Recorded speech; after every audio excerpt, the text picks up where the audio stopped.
Hi, in front of me is REALME C3i, and today I would like to show you how you can download and apply live wallpaper called Magic Fluids on this device.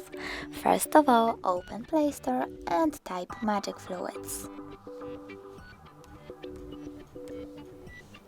Now you need to download this app from this developer.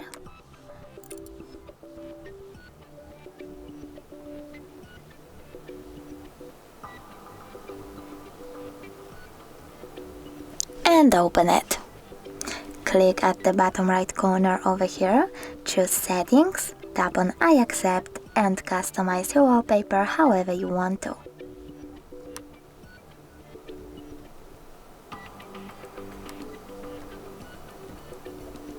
When you're done, tap at the top right corner and bottom right corner again.